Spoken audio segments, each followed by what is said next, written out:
Hello, good afternoon. My name is Marilyn Shannon, and this is the Breaking Free Show, and it's very nice to have you all join us today.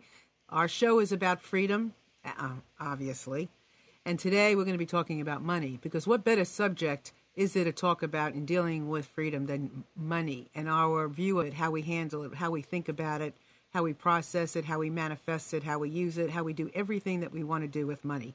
But remember, our show is about freedom. So our show is about each and every one of us building our internal freedom, our ability to feel free, to break through any barrier, anything that keeps us back from being and doing and dreaming about how we want to live our lives, who we want to be, how we want to go through life. And that's what the show is about. We bring on all kinds of fabulous guests that come on to talk about their personal experience, their tool, their strategy, their education, whatever it is that they have that can help each and every one of us chip away at being who we are meant to be and having our personal liberties right in the palm of our hands. So we're really excited today. And before we go on and I introduce my guest, I want to say hello to Amnon. Hello. How are you? I'm just fine. How are you? I'm good. How was your week? My week so far is pretty good. Good. I have no complaints. Good. Well, it's going really good. It's going really good. And you look really good. Well, thank you. Got a new necklace. This is really cool store that I found. And talking about saving money, it's called Charming Charlie's. And their jewelry looks rich. They got great designers, but the price ain't rich. So it's I love it. And then that's a way of looking at money. I mean, it's fun to me. I don't have to. I mean, maybe it looks like I'm wearing diamonds, but I'm not. It's like Sophia said, it's just to look like $1 million. It's a look like $1 million, but it ain't $1 million. It's how you use the money and how you feel about it along the way. And I'm delighted. This was $13. So Here it is, $13. So I'm really excited by it.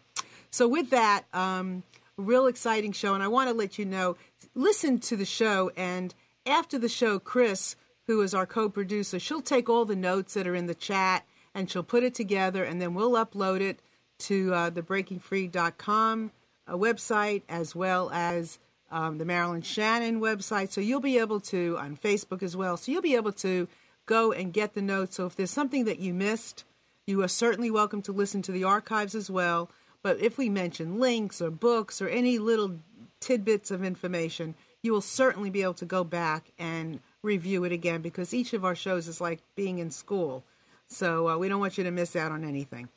So with that, I want to turn the floor, the camera, over to our guest, Beth Marshall, who is a financial coach. She's an accountant / CPA, but so much more than that. So much more than that.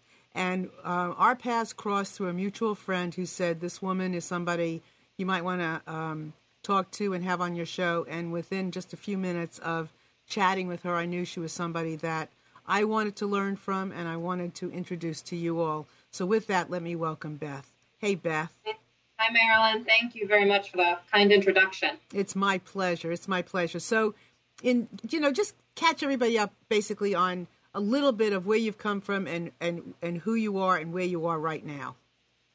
Absolutely. My company, I'm a founder and owner of financiallyauthentic.com, or Financially Authentic. And my journey in a nutshell, how can I do this succinctly?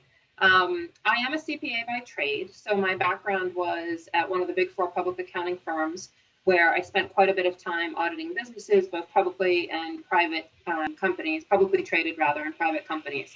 So I spent about 11 or so years doing that, and then also spent a little bit of time in HR as well, which was a unique perspective on the world, let me tell you, after having been a CPA for so long. And I continue to keep my license as a CPA, but definitely do not function in the traditional capacity in that particular area.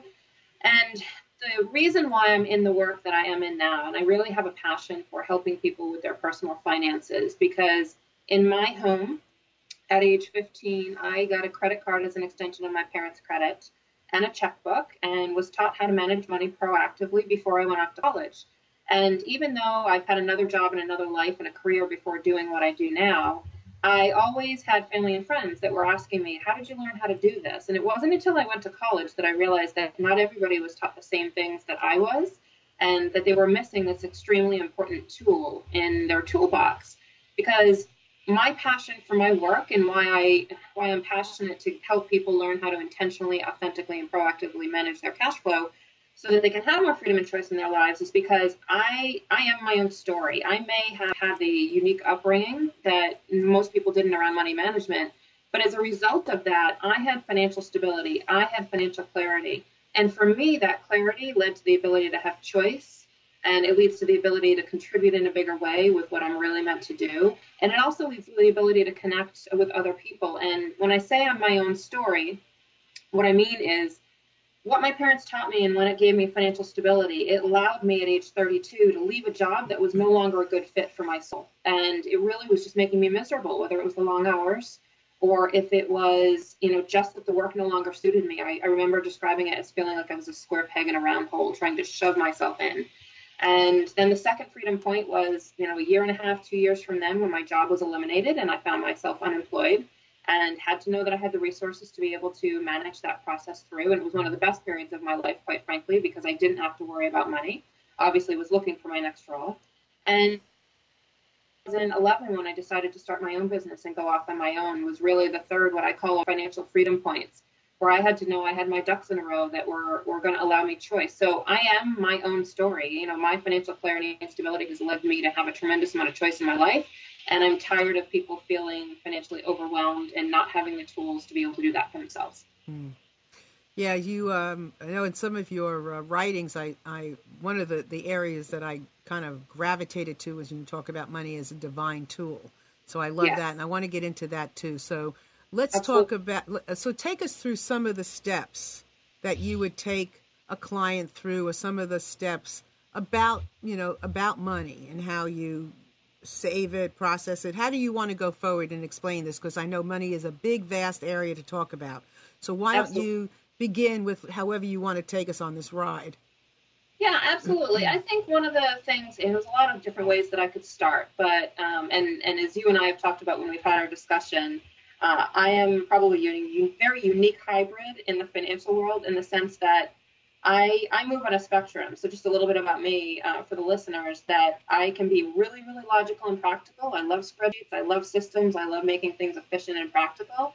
But on the other side of that spectrum, too, I'm very spiritual, very creative, and so kind of left brain versus right brain. So as I speak, I might go on either end of that spectrum. So just not to be surprised that I'm a CPA and an MBA, so I like my left brain just as much as I like my right brain. But where I usually start with most folks in terms of trying to stem the financial overwhelm that most people feel is it's really important for them not to feel alone. I find that so many people, the joke that I make is that at a cocktail party, people will talk about politics, sex, and religion, but they won't talk about money. It's the last real taboo subject.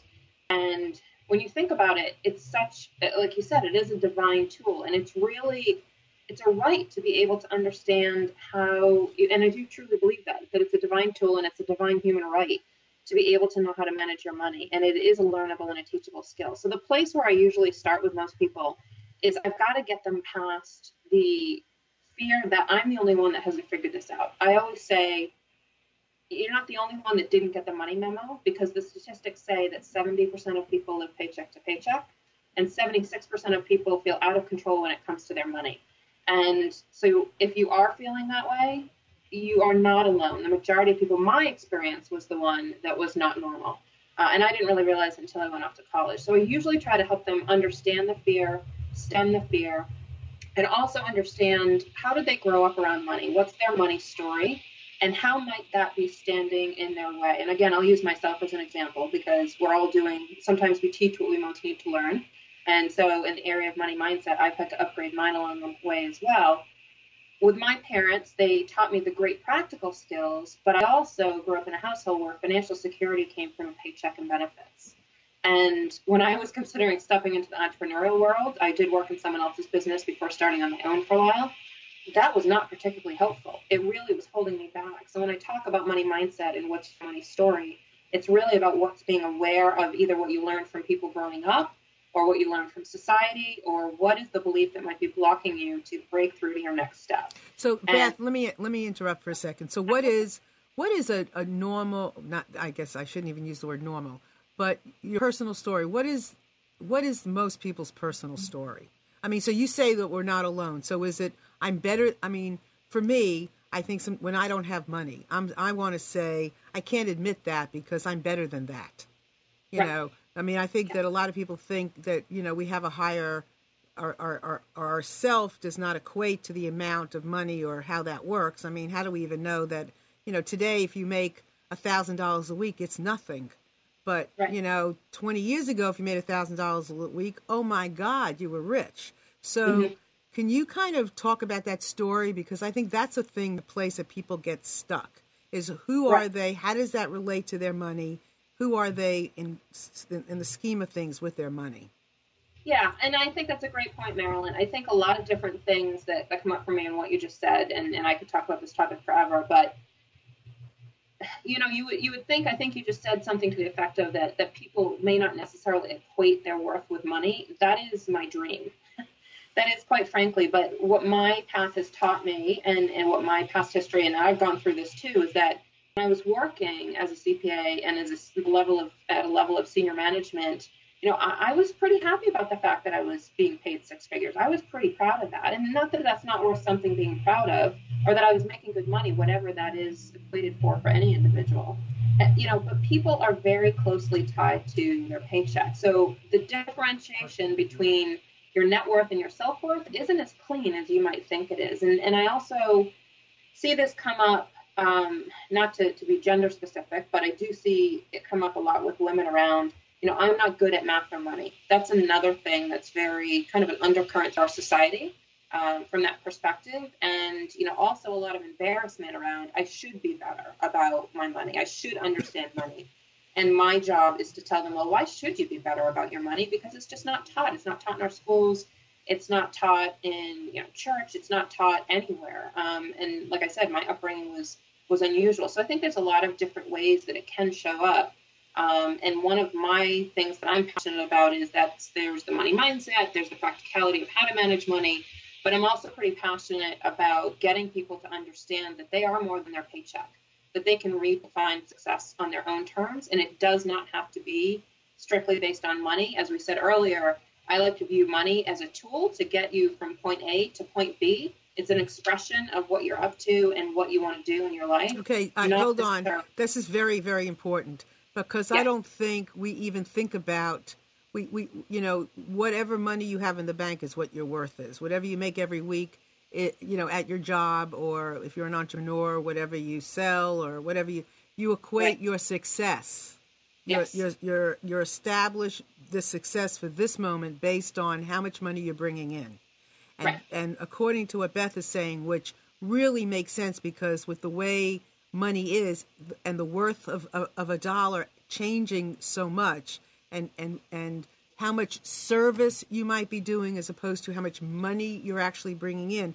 This is extraordinary. This is a really important way of gauging your self-worth or not. So this is key. Go ahead, Beth. I just wanted to, you know, get that out there more.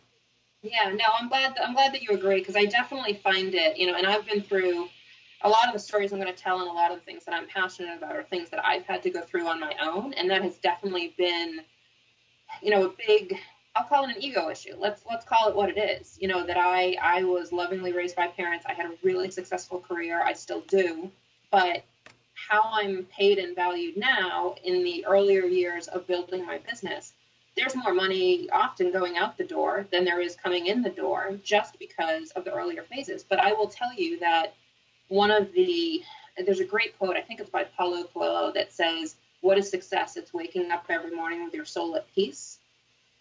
And I feel that every morning, no matter what's going on. You know, I may have my difficult days and my difficult moments because being a business owner, you know, being an entrepreneur, as my mentor says, is a full contact sport sometimes. And it really is, it can be challenging, but I know with every ounce of my being that everything that I've done up until this point has prepared me for this. It has prepared me, the lessons I've had to learn, the, you know, earning good money, the having to separate my worth from what I'm being paid, etc., has groomed me to do this. And so I do believe that there needs to be a blend of, yes, let's look at your numbers, let's look at your net worth, and let's be practical about it, and let's see if we can grow it and get you some more financial stability, So there's the logical side, but then there's also the let's make sure we value our worth based on what's truly important. And that's not necessarily the paycheck. Let me ask you something. Okay, let me just throw out there, just for those of you that are listening, we have a chat, and you are more than welcome to put your name in this little window on the little line, nickname, your name, and click send, and you can be part of the chat because there's conversation going on in there. People will throw out a comment. You're welcome to call us at 995189773 if you want to ask a question to Beth, or you have a personal story, or whatever it is that you'd like. And also, if you're somewhere where you don't have access to a telephone, but you'd like to Skype us, you're in Timbuktu, China, call us at computers, that's plural, 2 K voice. And you are more than welcome to connect with us anytime and, join the show. It's your show. Join the show. Okay, Beth. So let's go into, here comes a call. Hello. Hello, this is Jason. Jason, welcome. How are you? Doing great. I just wanted to say hello to my dear friend Beth, and it's been great listening so far. Good. I'm glad. Hey, how are you? I'm good. So, Jason, have you do you work with Beth, or? I actually have worked with Beth, and we met, I would say, almost about a year ago now. So has she been coaching you? Is that what I understand? Yeah, absolutely. It's funny because after 12 years of coaching people professionally as a financial advisor, I finally got the coaching from the coach. That's great. So tell me something. What did you get from her that was that you could share with all of us that we would all learn from? Sure. Well, basically, I would say the most important thing that I got from Beth is the peace that she was just briefly talking about. I had lost that after going through some pretty emotional changes in my life that had caused my foundation and faith in just the world circumstances to kind of crumble.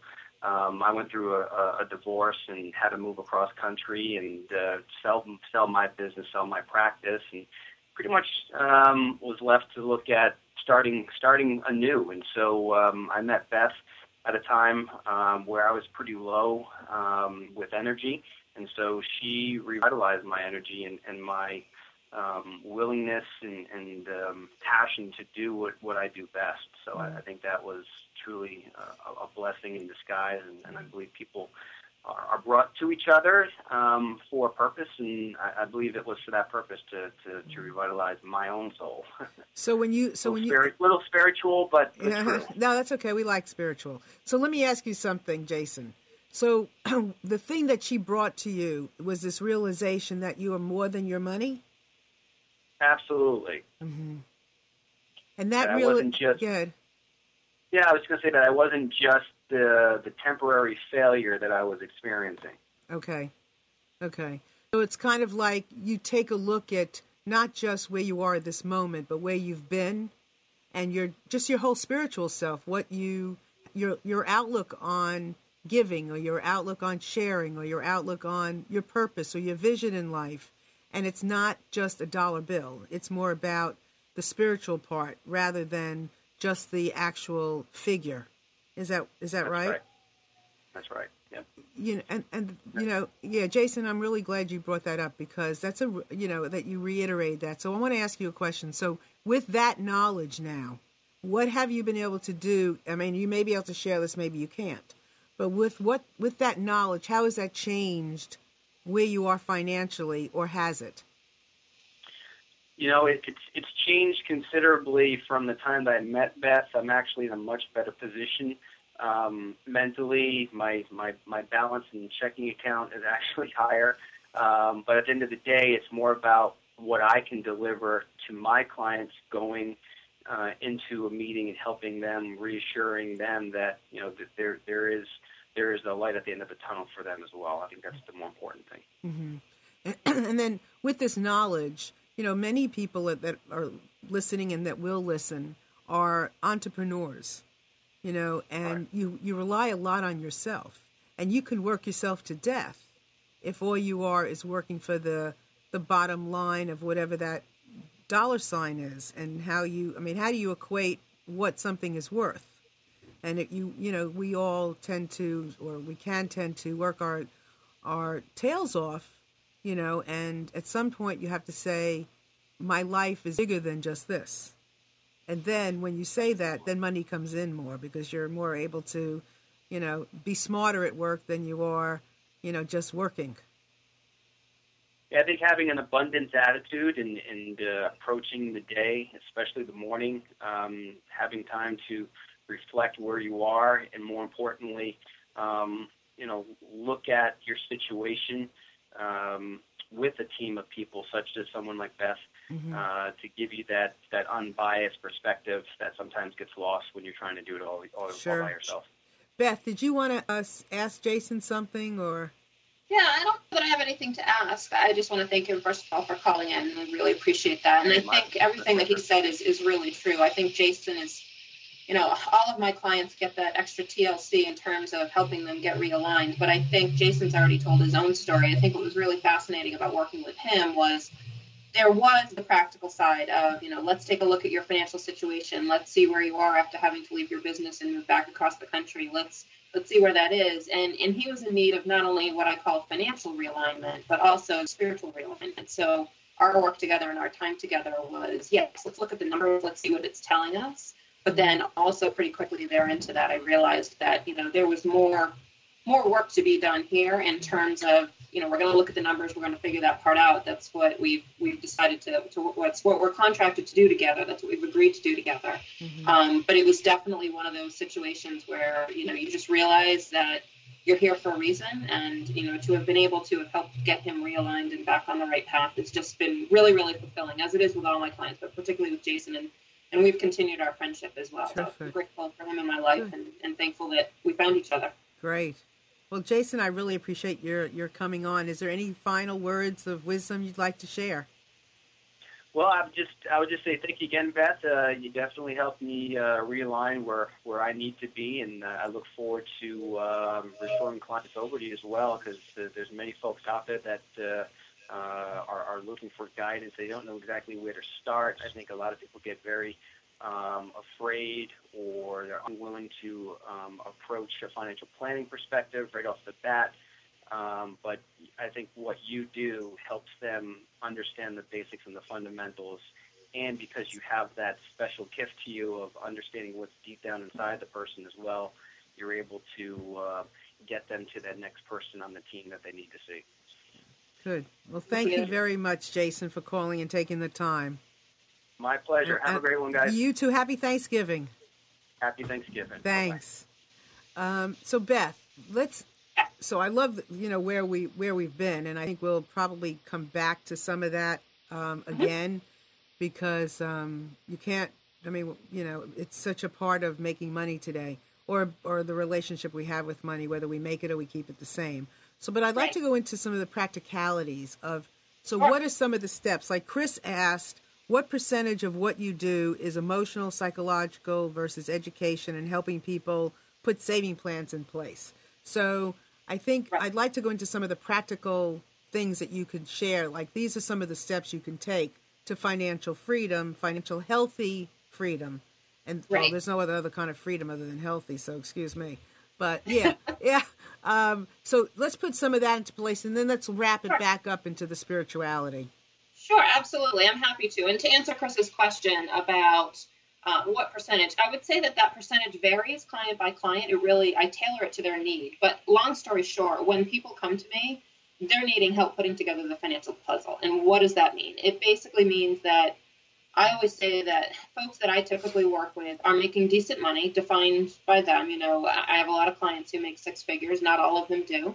But they usually make six figures. They usually find themselves in a decent amount of consumer debt, be that credit card or on the home equity line, etc., and with limited savings. So what that results in is financial instability, because you're always using credit to try to live your life, and they find themselves saying, where the heck does all that money go at the end of the day? So to your point about the practicality of it, I am being asked to help them figure out where the heck is their money going. I call that their money map. And then where is, how can we do this differently? And so I would say the majority, like there are very few people that show up at my door and say, my money is completely intact, but I want to hire you for, emotional and spiritual money mindset issues. Although that does happen, and I have worked with folks strictly on money mindset. But I usually find that the two are paired together. So in terms of tangible steps to take away, the way that I usually try to think about it is, so mindset is really step one. We talked about that. Then the next step is know your numbers. And what do I mean by that? It basically means that think of it like financial GPS. If you got in a car today and tried to go somewhere and punch in the destination point, but you didn't have an origination point, you wouldn't know where the heck you're mapping yourself to. Directions would be all screwy. You wouldn't have any sense of how getting from here to there. So I use that same metaphor, if you will, for finances as well. So we need to understand where you are. We need to take a snapshot of what is your net worth, what is, how are you using your cash. So a typical example that I'll take my clients through in my longer programs is the first session we'll look at net worth. What are your assets? What are your liabilities? And then next, in the second session, I have them take a look at their statements and their checkbooks and whatnot, and they give me 3 months of historical data around how they're using their money. Like, what are they earning? If they're employed, if they're an entrepreneur, sometimes that's a trickier topic. But even with entrepreneurs, I believe you should look at your personal finances first so that you can understand how you want your business to perform, what type of paycheck you'd like to get. So I have them go through the exercise, all clients, of taking a look at their cash flow. And, then I take a look at that, and compared with the, hundreds and hundreds of sets of cash flows that I've taken a look at for a variety of different clients, I really am able to say, oh, okay, that number's high. Or better yet, the reason why I named my company Financially Authentic is because I believe that when you use money in a way that's aligned with what matters to you, that the energy around money gets much calmer. Most people have upsetting money energy because they don't realize how they're using your money, and or they are using it in a way that's not consistent with what they really want to be, do, and have in the world. So it definitely is a process. If I go back to the beginning part of the process, when I do mindset, I also take a look at what are your goals? What are the next things that you want to be doing? You'd be surprised, maybe not, but when I look at how people are actually using their money and how they want to be using their money, it's often not aligned. And so it's my responsibility to say, the logical part, you've given me the data, you've given me the information, but that's not what you told me you wanted. And so we're a little out of alignment here. That was the alignment I was speaking with Jason. How he was using his money maybe wasn't making him happy. And so we've had to kind of realign that and, shining the light to show people that that's not the case. So that's really the beginning part of the process that I take people through. And then, so it's knowing your numbers. And then the shift from there is, so mindset, knowing your numbers. And then once you know your numbers, shifting into making a conscious decision on how you want to use your money. I find that a lot of people, when you don't know your numbers and you don't have a savings and spending plan, which is my phrase for budget, everyone should eliminate the word budget from their vocabulary. As far as I'm concerned, it's a very restrictive word. It makes you feel terrible. Feels like you'll never buy anything or do anything fun ever again. So savings and spending plan, it's the same thing. And it just has a nice flow and a rhythm to it in terms of, letting you know that money's going to be coming in and out. Money is a tool. You need it here in the physical world to be able to do the things that you need to do. So when let me ask you, when you talk about know your numbers, are you talking about like knowing your overhead? Like what it is for you to keep your life going every month? Correct. Yes. And that's the concept that I do use. It's funny that you mentioned that word, but yes. What is your personal overhead? Like what does it take to run your household? So, and the cash flow, so knowing your numbers is usually your net worth. What are your assets? The money in your checking account. What do you own? Do you own a home? Do you have, and then on the flip side for liabilities, do you have credit card debt? Do you have student loan debt, etc.? And then, are your assets exceeding your liabilities? Are your liabilities exceeding your assets? Some of the clients I work with, owe more than they own. And so, that's usually a moment where they have to pause and kind of reflect on that. And I always just say it's just a starting point. It's not back to the earlier point, it's not a measure of your value. It's not a measure of your worth. It's just worth noticing, and information is power. So when we start, it's just about knowing where you are and not judging yourself And, sometimes I have to help clients through that, because when they look, it might be worse than they thought it was, or there might be something that comes up that's particularly shameful or difficult to look at. But yes, and so if you're an employed person that I work with, it's about understanding your personal overhead. And then if you're a business owner that I work with, it's about understanding your personal overhead first, and then relating that to, okay, what level of revenues do I need to generate in my business to be able to support my life? Because I believe that business owners, there are a lot of business owners, again, no judgment about this, but there's a lot of business owners that run around making decisions about what to invest in their business and how their business is doing, when they don't really know the targets that they need to be aiming for in order to support their lifestyle. And then there's nothing worse than when you're feeling like you can't keep up and you can't support yourself, and then you go out there in the world and you're trying to generate business and you're trying to find the people that you're meant to serve. Like, you're coming at it with difficult energy. So I've had to learn myself, and this has been a learning process for me as well, is, I've got to kind of be clean. I've got to be here to serve. I've got to be of service rather than, I've got to pull clients toward me instead of pushing myself at them just because I need the money. And a lot of entrepreneurs end up with that energy. Well, let's break it down a little bit. So, first of all, what did you call what combination of words did you use instead of budget? Savings and spending plan. Savings and spending plan. Okay. Yes. And spending plan. Okay. Now, I want to talk about, I want to take a couple of scenarios, which, and if anybody would love to call in and talk about their personal life and get some personal attention right now, this would be a prime time to do that. You can call in at 919-518-9773. You can share some information, and, we can see what we can do. Computers, plural, 2K voice, if you'd like to call in on Skype. So let's take a woman, single parent. She's home. Her monthly overhead is always more than she brings in. She owes to herself more than she makes. What would you tell that person? And, everything is like a have to. There's no extra stuff. It's the food. It's the apartment. It's some clothing for the kids. It's a Christmas present here and there. But it's, every month she's like, has less than what she needs. What would you tell somebody like that? Yeah, well, I think there's a couple of places where I would probably start, and it would be to review what it is that's going out the door.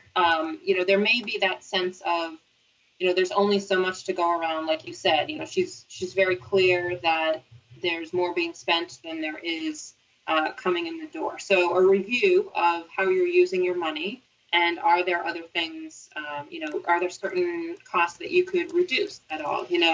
Are you living in an area where maybe there's higher rent or a higher mortgage, and maybe we need to reconsider? That's usually one of the bigger numbers, one of the major expenses to take a look at.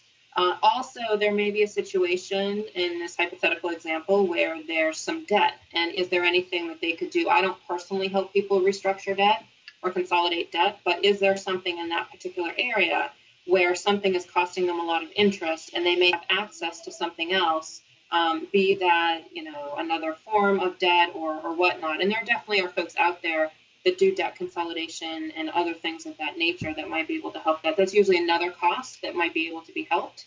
And then again, it's really taking a look at all the numbers. And if in the end, if the puzzle truly is continuing to say, and this is where it's tricky sometimes, because I have people tell me all the time, I have more money going out the door than I do have coming in.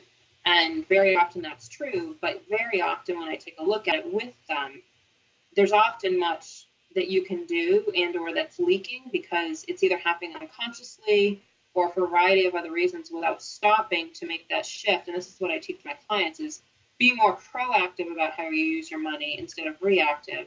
That being said, if the end conclusion in looking at all the numbers is really, look, we're doing this as leanly as possible and I really can't do much more, then you need to look at the other side of the equation, because the only way you can solve the money puzzle is lower expenses or increase your income.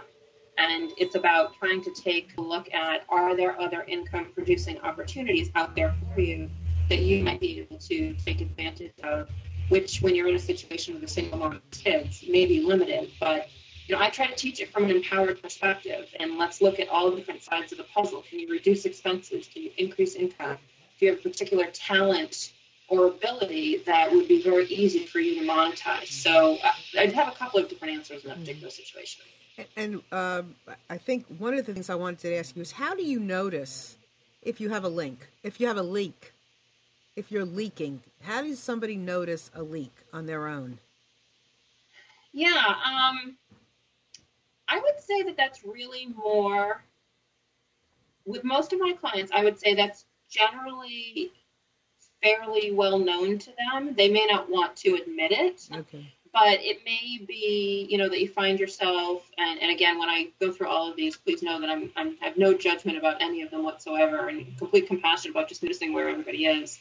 It might be that you find yourself, woman, man, whomever, you find yourself at a department store one too many times, and you just know that somehow that's impacting you.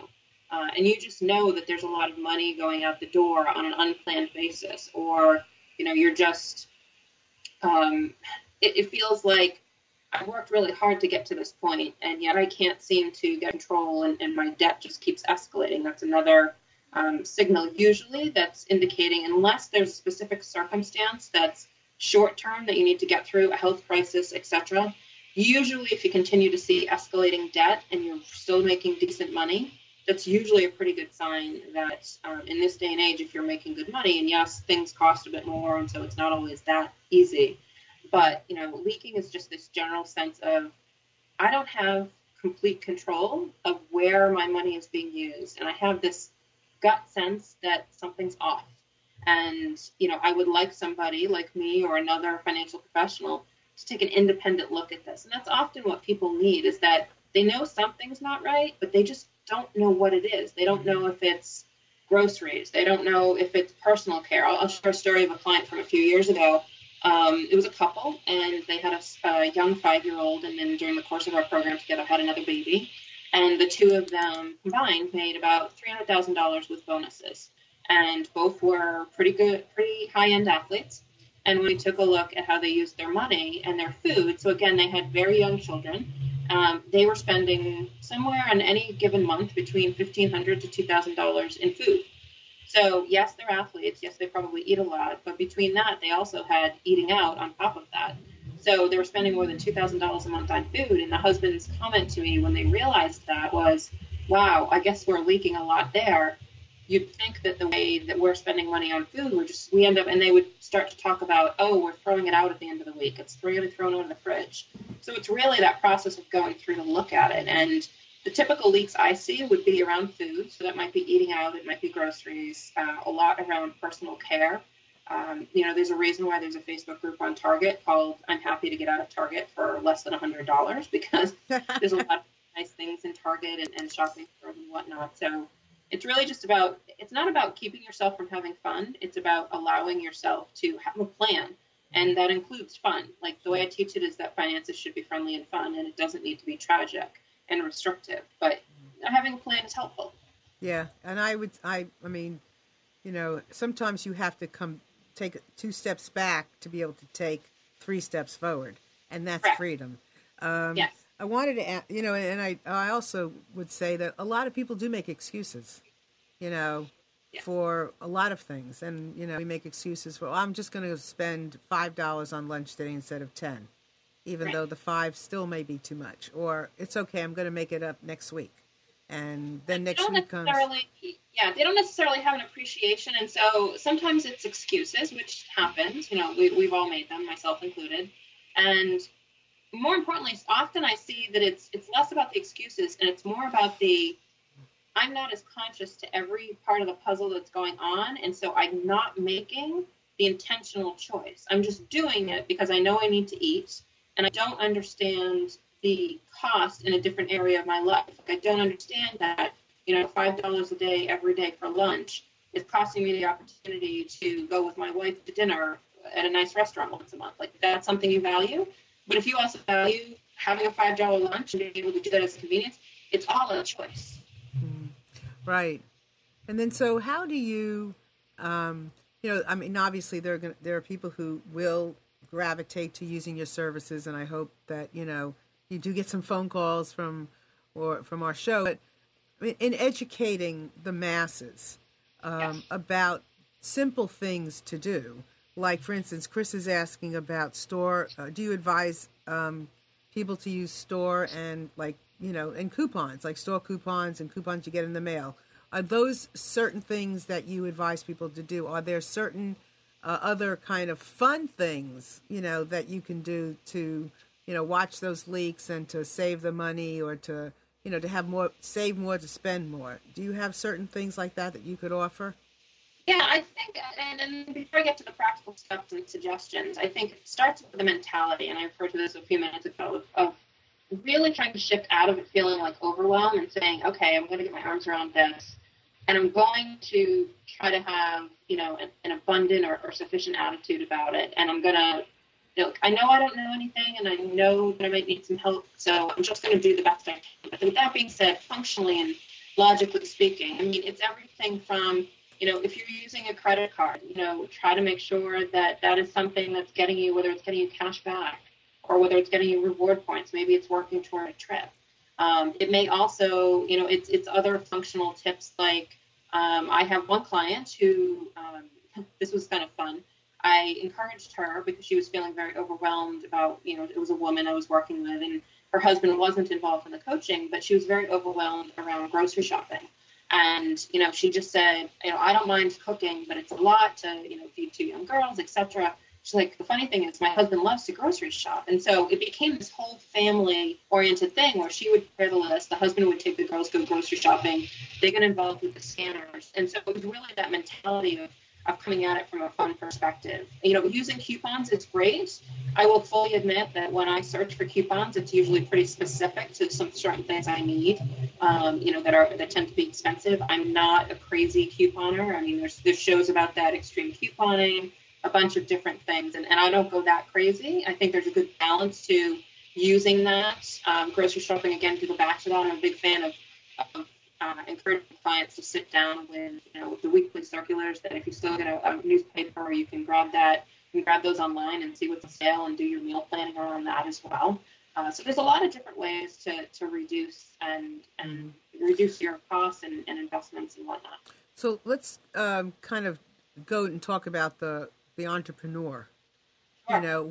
We kind of had a little scenario about this, the single mom. Now let's talk about the entrepreneur who,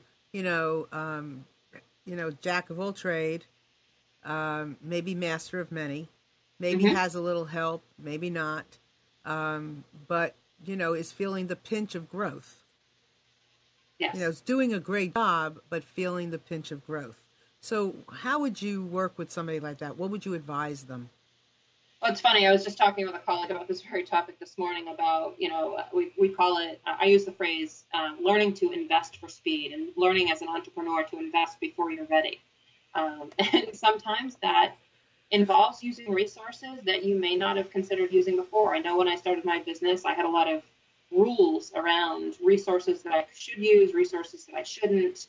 And, it's like, okay, well, I can use the savings account, and if I need to put something on a credit card because it betters me in the process, then I would feel okay with that, even though I was raised with, you don't have personal credit card debt. That was just something in our family that we learned, and I had to kind of push the envelope of that a little bit. And I even had rules around, we don't touch retirement funds. Retirement funds are there for retirement. And as my view changed, that my business and my service to the world in helping people with this, that is what will, I don't ever want to stop working. I don't want to ever stop doing this. I may someday, but, this is not work to me. So my concept of retirement changed. And so I have leveraged retirement funds to build my business. But there's also a framework when we talk about, so if you're in a phase of growth as an entrepreneur, or you're ramping up and you're in those early years, and I'm still in there, where I'm investing quite a bit in either marketing or education or whatnot.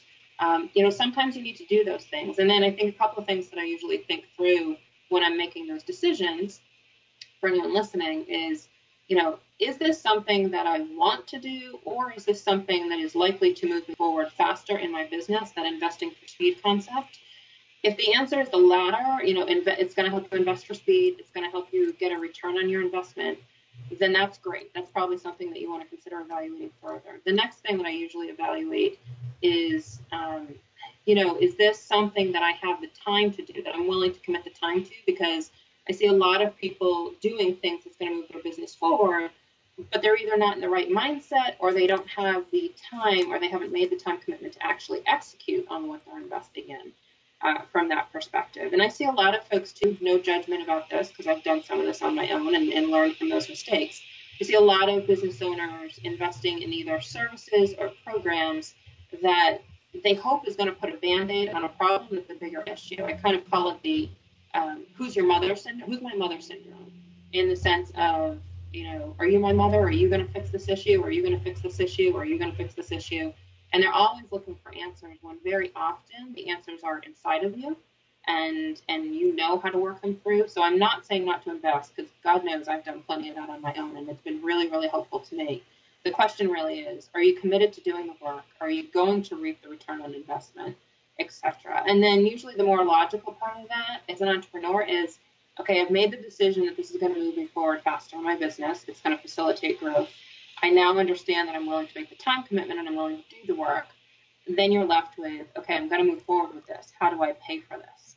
And depending upon where you are in your business and what feels financially safe for you to do, I think it's always important. This is something I'm always evaluating is, what is my leverage level? Do I have a lot of debt? Do I want to use retirement funds for this? Is this something that can wait until I can use cash flow generated from my business to pay for it? It's really sitting down. That's going back to the knowing your numbers that we talked about before. If you know your numbers and you understand your profitability, you'll be able to make more empowered decisions. That's a blend of, I've looked at my numbers, I understand those. Blend that mixed with your intuition, you're able to make more powerful decisions. Mm-hmm. So you're an entrepreneur, and you just have to get authentic. Basically, Yeah. You just got to get authentic with your business, and where is your leaks? Have you gotten big too fast? Do you have to pull back? Are you thinking big enough? Now that's an issue sometimes that people have in business as well. Are you thinking big enough? Are you do you have this big idea, and is it great? And are you contain? If you're in a small little town, city somewhere, trying to open up a store that you need a bigger market for, maybe you're not thinking big enough. You really have to think big. And when is it time to act, and when is it time to pull back? Correct, right. I think what I've learned about growing my business and from Business Mentor and speaking with other people more experienced, such as you and others, is that, it's very much a blend of learning to have faith. And one of my mentors calls it, she says, pray and move your feet. It's a sense of learning to have faith in what you're doing and know that you're moving forward in the right way. But you can't manifest results simply by sitting there and praying. That's an important part of it. It's an important part to have faith too. Faith is the foundation of the ability to manifest, but you also need to be taking actions. And sometimes those actions are going to pan out and be successful, and sometimes they're not. I think earlier, I just want to follow up on a point you just made about, sometimes it's about not thinking big enough, and that's absolutely true. But I also find that sometimes it's about not thinking accurately. And again, just getting back to knowing your numbers. When I work with entrepreneurs, I very often, and I can tell, when there's chaos in their business around money, it often stems from the fact that, they don't really know what they need their business to be producing for them for a paycheck to pay their bills. And, if you're a mom who's married, maybe you're, or a man who's married, and you're only responsible for bringing some income in, and you have a spouse that's bringing in additional income, maybe you don't need to float the whole household. But not being able to understand, okay, at the end of the day, I want to be taking home a paycheck of X, and that means I need to profit at this level. I have business expenses of this. That means my revenue target is this. Not understanding that, at least at a very high level, it doesn't have to be perfect and down to the penny, but not understanding what you're moving toward makes making decisions in your business incredibly challenging. And when you know that number, you may not be anywhere close to it, but I'll tell you, I know what my number is. I know what it breaks down to. Some months it's there, other months it's going out the door to invest in something. But knowing that number, I can walk around with understanding what activities do I need to be working on to make that happen. Without that, it's like walking around without a compass. Yeah, and I think you used the term earlier, the GPS. If you don't put the address in, you're not going to find it. Well, I think that's also, I like to say that you have to keep putting it in the GPS. Yes. You can't just put it in today and not stay on top of it, not watch it, not re-examine it, not look to see where the boat is going. Now, you might think the boat's going this way when it actually has a mind of its own and it's going this way, and you're not together. So you really need to take a look and see, where are you? Right. Absolutely. Right. And it's a great point, Marilyn, because it's an always evolving process, particularly as an entrepreneur, as you're building a business. I think even more so then. But, when I work with folks who aren't entrepreneurs, I encourage them, let's take a look at your net worth every quarter, every couple of months, and see what's going well, what's not, and we need to reevaluate doing some things.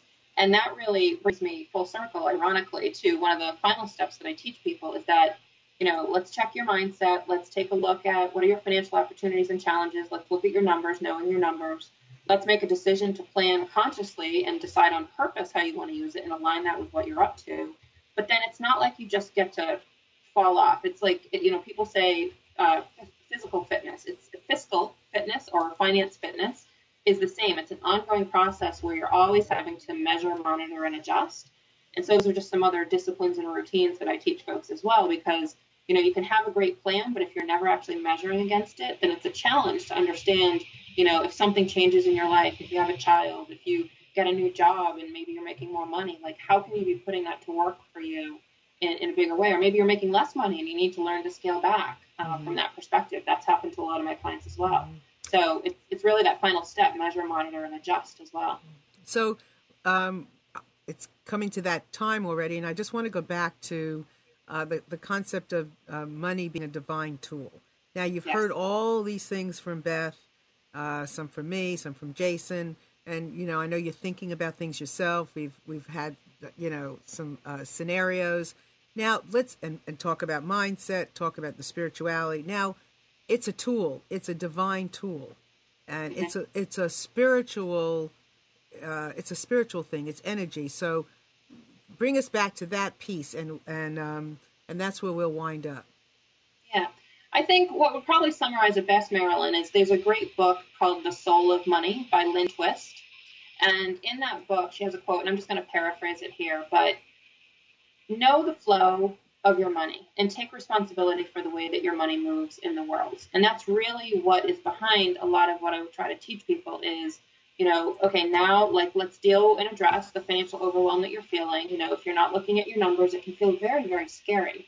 And like I said earlier, it can feel very alone when they have no reason to feel that it's alone or feel that they're alone, because most people don't know how to manage their money if they think they're alone. So getting past that. And then once I can get them to realize that they're not alone, to really take a look at it and to really just empower yourself. This is not about feeling shameful, guilty, blaming yourself. It's just not really productive to blame yourself. Is it worth noticing how you got where you got? Absolutely. And so when I walk through that with clients, I really do my best to say, let's just notice why this happened so that we can try to have it not happen again. But moving out of the blame and shame and into the more, I had a great person the other day that told me, rather than calling it responsibility, let's talk about your ability to respond. And it sounds much less heavy when you say it that way, but let's look at your ability to respond to your situation more proactively than reactively, which is how I believe most and how I encounter most people acting with their money. And again, no judgment about that. We all have to do our own thing. But if we can shift that energy from being reactive to proactive, it really makes all the difference. And you can have the ability to respond. And again, to circle back to, I believe that when you have clarity, you can have choice and freedom with that choice. And when you have choice, you have the ability to decide to contribute in a bigger way. Maybe you have a dream for opening a business. Maybe you just would like to do some volunteer work and work less hours. That's entirely possible too. And when you contribute in a bigger way and you're fully self-expressed, you have the ability to connect with others and with the world at large in a bigger way as well. So when we talk about a divine tool, yes, give me your definition of a divine tool. Oh, I think you said it well just a few minutes ago. It's an energy. It's an energy to,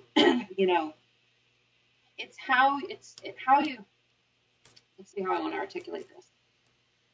It is using your money in a way that supports your life so that you can live it in full. It is really a tool that supports what you want to be up to in your life. I find that a lot of different people use money just as a functional part of society. We need to pay for things.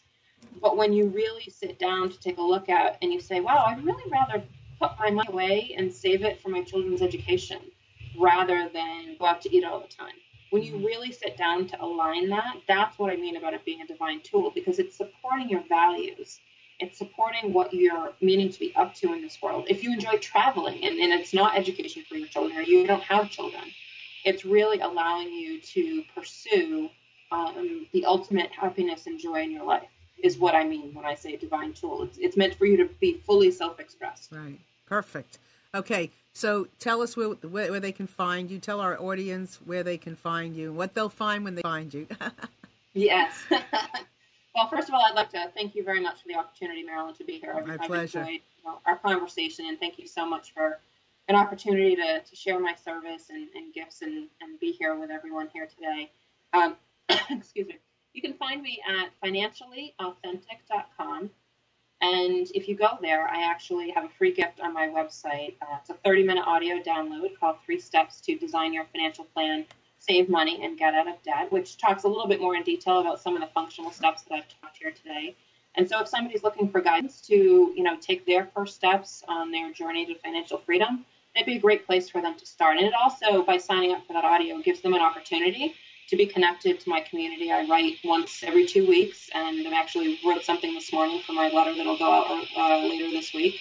And I'm always providing them with perspectives that I'm getting from my clients or new things that I'm thinking about as well. So lots of great information at the website, which again is financiallyauthentic.com. Perfect. And I would also recommend that you, become like my business page on Facebook, Marilyn Shannon, and also the Breaking Free Show, and add, anytime you have something coming up, you have a tidbit, you have an article to share, feel free to, put it there. And yeah, my pleasure. And this conversation has been wonderful. And I want to invite everybody out there to go to the Breaking Free Show page on Facebook, like it. Go and like the Nissan page on Facebook. Go and follow me on Facebook at Marilyn Shannon on Facebook. And then, we have the Marilyn Shannon website. But follow us and let us know what you're looking for, what kind of stories, what kind of shows you'd like to have. You can see my name above my head. And that's my email if you click on it. And you can email me directly. And if I can personally help you in any way, I'm happy to. I also, coach on everything in life with children, families, couples, and businesses. So please reach out to me anytime if you are in need of anything.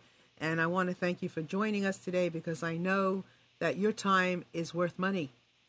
And I'm glad you spent it here with us today, because if you had picked up one thing, a half of one thing, a seed that was planted through anything that Beth said today that I might have shared, that will help you more in your financial life and in your life in general as far as abundance, we're glad, because that's what this show is about. And I know that I'm taking away some of this information that we shared today about the value of money and how in the world can I personally take myself and say that I am equal to a dollar bill. I'm so much more than that. You are too, aren't you? No matter what I bring in every week, aren't we so much more than that value? We do so many more things. How can we even put a dollar sign on our capabilities and what we give to each other? So I want to just say thank you, Beth. Thank you, Amnon. And to all of you out there, have a marvelous Thanksgiving. May that be just a wonderful day of giving thanks and loving each and every person that you touch that day. And I pray that everybody loves you right back. We'll see you next week. Bye-bye.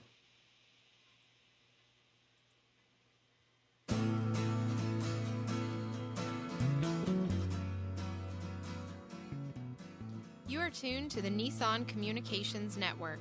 Our weekly lineup of call-in programs includes Computers 2K Now with Amnon Nissan, Sundays, 9 a.m. till noon. Carrie's Psychic Cafe with Carrie Silkowski, Sundays, 8 till 9 p.m. Health In with Debbie Brooke, Mondays, 11 a.m. till noon. Breaking Free with Marilyn Shannon, Mondays, 1 till 2 p.m. Lessons of Vietnam with NCVVI members, the second and fourth Wednesday of each month from 7:30 till 8:30 p.m.